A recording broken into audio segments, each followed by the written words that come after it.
ഉസ്താദേ, എനിക്ക് 25 വർഷത്തെ നിസ്കാരം ഖളാ ഉണ്ട്. ഞാനിതെങ്ങനെ ഖളാ വീട്ടും? ഉസ്താദേ, എനിക്ക് 10 വർഷത്തെ നിസ്കാരം ഖളാ ഉണ്ട്. ഞാൻ എങ്ങനെ ഖളാ വീട്ടും? ഏത് നിസ്കാരമാണെന്നറിയില്ല. അതിൽ ചില നിസ്കാരങ്ങൾ ഞാൻ നിസ്കരിച്ചിട്ടുണ്ട്, പല വക്തുകളും എനിക്ക് ഓർമ്മയില്ല. ഞാൻ എങ്ങനെയാണ് ഇത് ഖളാ വീട്ടുക എന്ന് പല ആളുകളും ചോദിക്കാറുണ്ട്. അവർക്കുള്ള മറുപടി ഇതാ, കേട്ടോളി. ഫർള് നിസ്കാരം ഖളാ ഉള്ളവർ സുന്നത്ത് നിസ്കരിക്കാൻ പാടില്ല എന്ന ഈ ഒരു വാചകം ശരിയാണോ ഉസ്താദെ എന്നൊരു സഹോദരി ചോദിച്ചിരുന്നു. ഞങ്ങൾ സ്ഥിരമായി തഹജ്ജുദ് നിസ്കരിക്കാറുണ്ട്, വിത്ർ നിസ്കരിക്കാറുണ്ട്, ദുഹാ നിസ്കരിക്കാറുണ്ട്, അവ്വാബി നിസ്കരിക്കാറുണ്ട്. പക്ഷെ ഞങ്ങൾക്ക് ഒരുപാട് ഖളാ ആയി പോയിട്ടുണ്ട് ഫർള് നിസ്കാരം.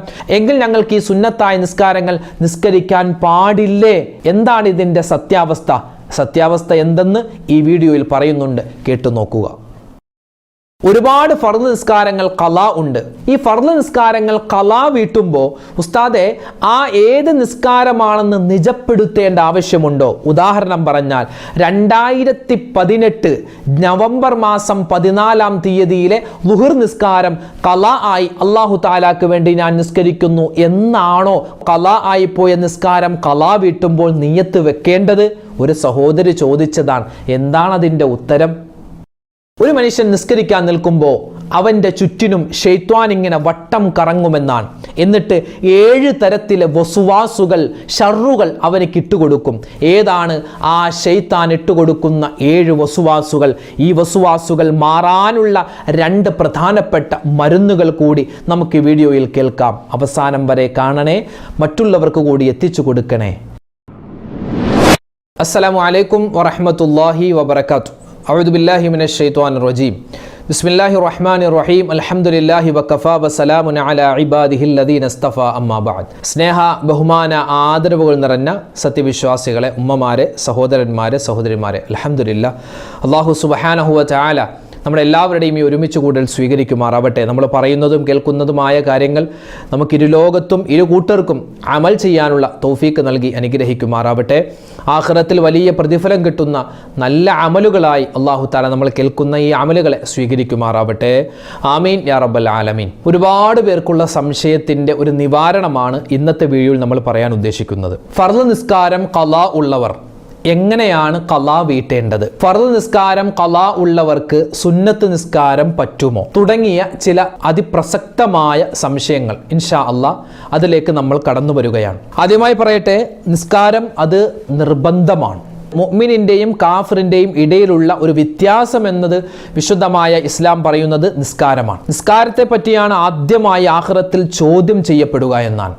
ഖബറിലും ചോദ്യം ചെയ്യപ്പെടുന്ന ഒരു അതിപ്രധാനമായ മേഖലയാണ് നിസ്കാരം.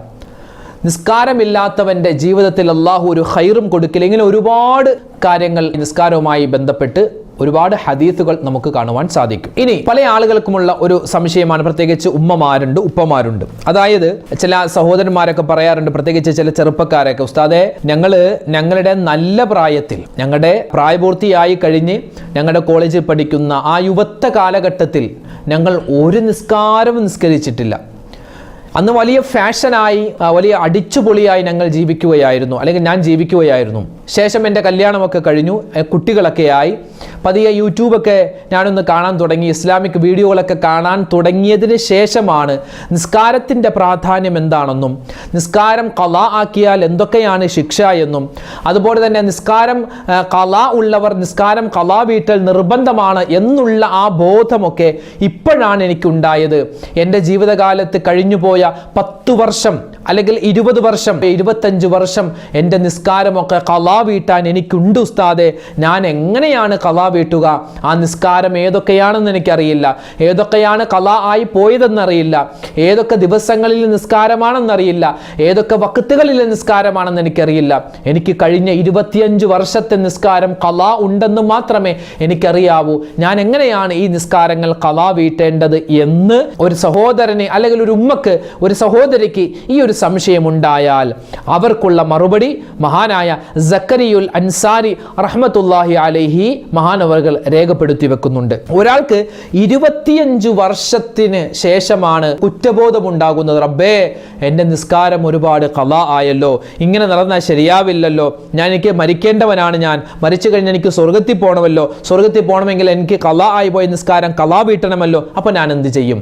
ഇവിടെ മഹാനവറുകൾ പറയുന്നു 25 വർഷം. ഒരു ഉദാഹരണം പറഞ്ഞതാണ് 25 വർഷം, ചിലപ്പോൾ അത് 6 വർഷമായിരിക്കാം, 7 വർഷമായിരിക്കാം. അതായത് നമ്മൾ ആ നിസ്കാരമില്ലാത്തൊരു കാലഘട്ടമുണ്ടല്ലോ, അത് ഏതാണെന്ന് നമ്മൾ കണക്ക് കൂട്ടുക. 25 വർഷം ഏകദേശം 125 വഖത്തുകൾ നമുക്ക് ഖളാ ആയിട്ടുണ്ട് എന്ന് വിചാരിക്കുക. അതായത് 125 ദുഹർ നിസ്കാരം, 125 അസ്ർ നമസ്കാരം, 125 മഗ്രിബ് നമസ്കാരം, 125 ഇശാ നിസ്കാരം, 125 സുബഹി നമസ്കാരം. ഇങ്ങനെ നമ്മൾ കണക്ക് കൂട്ടുക. എന്നിട്ട് ഒരു മനുഷ്യനെ പറ്റി പറയുന്നത് ഫർള് നിസ്കാരം ഖളാ ഉള്ള ഒരു ആൾ, അയാൾ എത്രമാത്രം ശ്രദ്ധിക്കണമെന്നോ ഇവിടെ മഹത്തുക്കൾ പറയുന്നു. അയാളുടെ ജീവിതത്തിലെ നിർബന്ധമായ കാര്യങ്ങൾ ഒഴിച്ച്, അതായത് അയാളുടെ ഭക്ഷണം, അയാളുടെ ഉറക്കം, അയാളുടെ പ്രാഥമികമായ ആവശ്യങ്ങൾ, അതുപോലെ അയാളുടെ ജോലി, ഈ 3-4 കാര്യങ്ങൾ ഒഴിച്ച് ബാക്കി എല്ലാ സമയത്തും ഏത് സമയം ഒഴിവ് കിട്ടിയാലും അയാൾ ചെയ്യേണ്ടത് ഈ ഫർളായ നിസ്കാരങ്ങൾ ഖളാ വീട്ടലാണ്. അതായത് പത്രം വായിക്കാൻ നിൽക്കണ്ട, മറ്റ് ഒരു രസത്തിനും സുഖത്തിനും വേണ്ടി ചെയ്യുന്ന കാര്യങ്ങൾ മാറ്റിവെച്ച്, അയാൾ മൊബൈലിൻ്റെ അമിത ഉപയോഗം മാറ്റിവെച്ച്, അയാൾ ബാക്കിയുള്ള സമയമെല്ലാം നിസ്കാരം ഖളാ വീട്ടലാണ് വേണ്ടത്. എത്രമാത്രം സുന്നത്ത് നിസ്കാരങ്ങൾ പോലും മാറ്റിവെച്ച് അയാൾ ബാക്കിയുള്ള സമയത്തെല്ലാം ഈ ഫർള് നിസ്കാരങ്ങൾ നിസ്കരിക്കലാണ് വേണ്ടത്. അത് ഈ ഫർള് നിസ്കാരങ്ങൾക്ക് മുമ്പും ശേഷവും നമുക്കുള്ള സുന്നത്ത് നിസ്കാരമുണ്ടല്ലോ, ആ സമയത്ത് പോലും എന്ത് ചെയ്യണം? ഈ നിസ്കാരം ഇങ്ങനെ ഖളാ വീട്ടണമെന്നാണ്.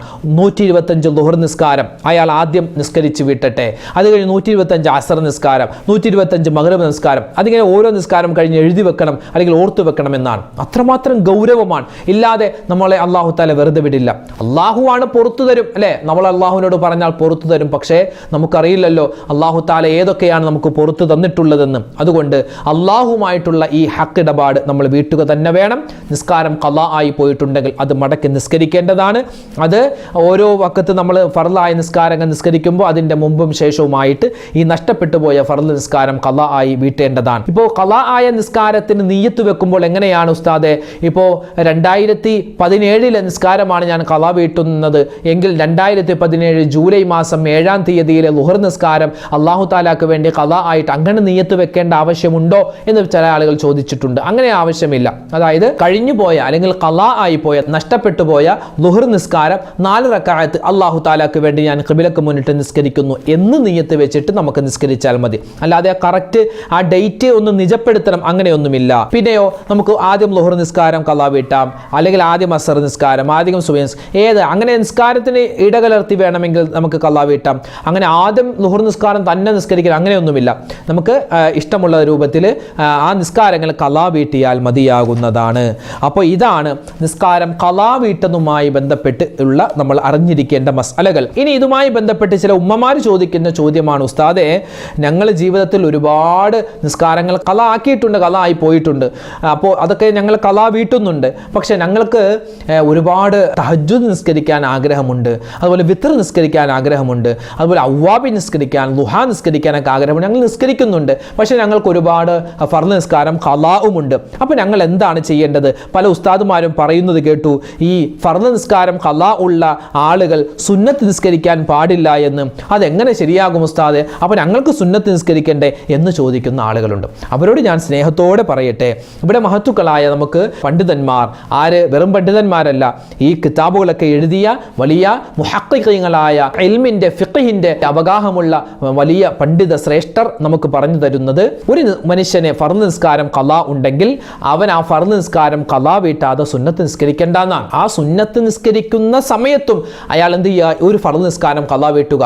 ഇപ്പോൾ തഹജ്ജുദ് നിസ്കാരത്തിന്റെ സമയത്ത് നമ്മൾ എഴുന്നേറ്റു എന്ന് വിചാരിക്കുക, സുബഹിക്ക് മുമ്പ് നമ്മൾ എഴുന്നേറ്റു, തഹജ്ജുദ് നിസ്കാരം നമ്മൾ നിസ്കരിക്കാൻ നല്ല ആഗ്രഹമുണ്ട്. ആ സമയത്ത് നമ്മൾ എന്ത് ചെയ്യുക? നമുക്ക് നഷ്ടപ്പെട്ടു പോയ 2 റക്അത്ത് സുബഹി നിസ്കാരം ഖളാ വീട്ടുക. അപ്പോൾ നമ്മൾ തഹജ്ജുദ് നിസ്കരിക്കാൻ നമുക്ക് ആഗ്രഹമുണ്ടല്ലോ, പക്ഷെ നമ്മൾ എന്ത് ചെയ്യുന്നു? നമുക്ക് നിസ്കരിക്കാൻ പറ്റുന്നില്ല. കാരണം എന്താണ്?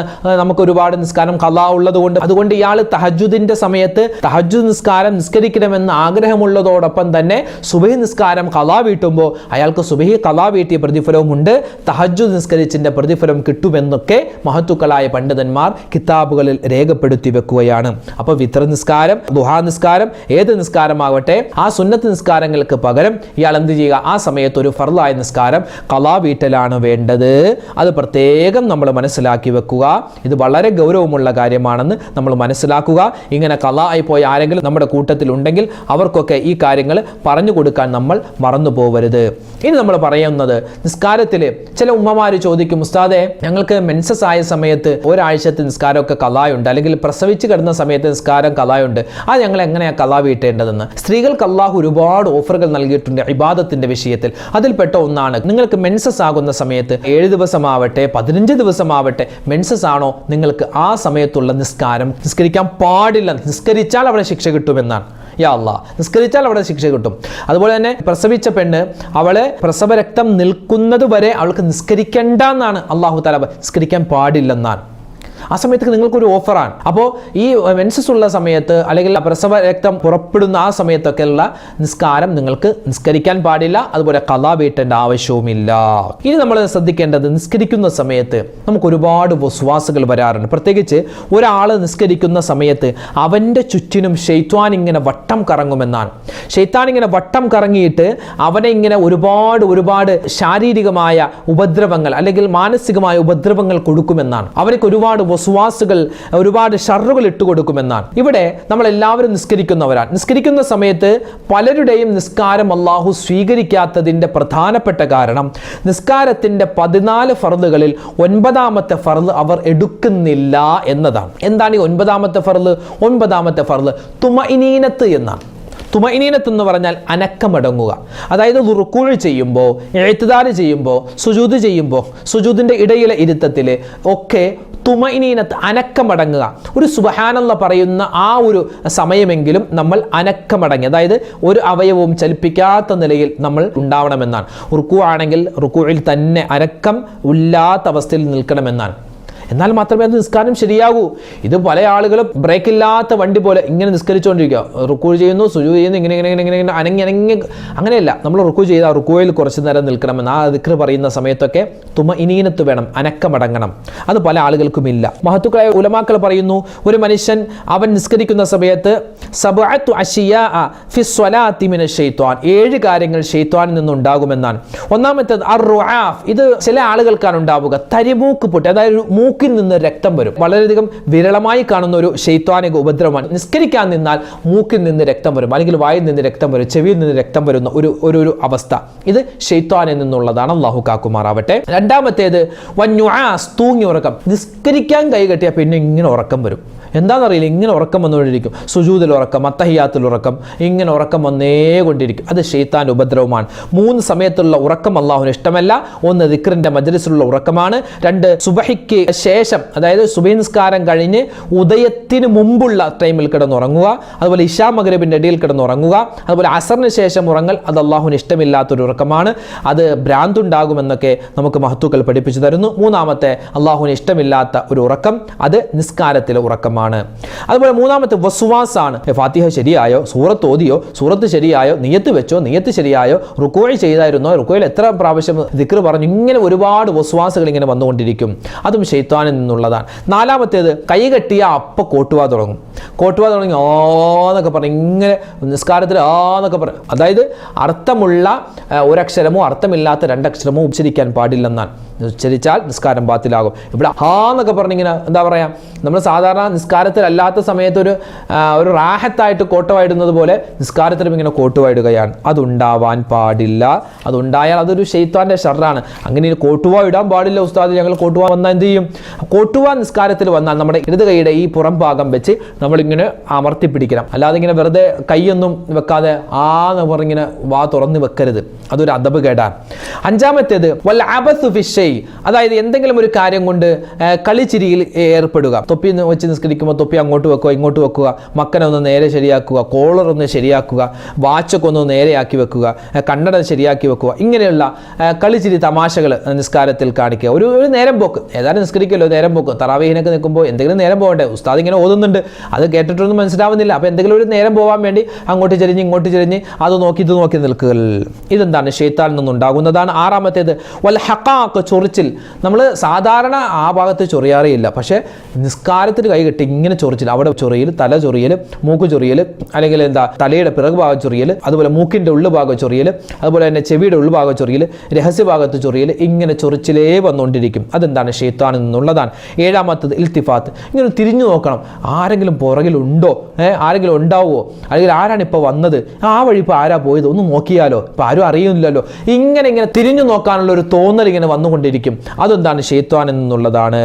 അപ്പോൾ ഇങ്ങനെ ഈ 7 തരത്തിലുള്ള ഒരു ഉപദ്രവം ഉണ്ടാകുമെന്നാണ്. ഈ സമയത്ത് മഹാനായ അലി റളിയല്ലാഹു തആല അൻഹു പറയുകയാണ്, ഒരു മനുഷ്യൻ അവൻ ഈ ശൈത്വാൻ്റെ ഷറിൽ നിന്നെല്ലാം അവനിക്ക് വലിയ മോചനം കിട്ടാൻ അവൻ നിസ്കരിക്കുന്നതിന് മുമ്പ് വുദു എടുക്കുമ്പോൾ പൂർണ്ണമായ നിലയിൽ വുദു എടുക്കണമെന്നാണ്.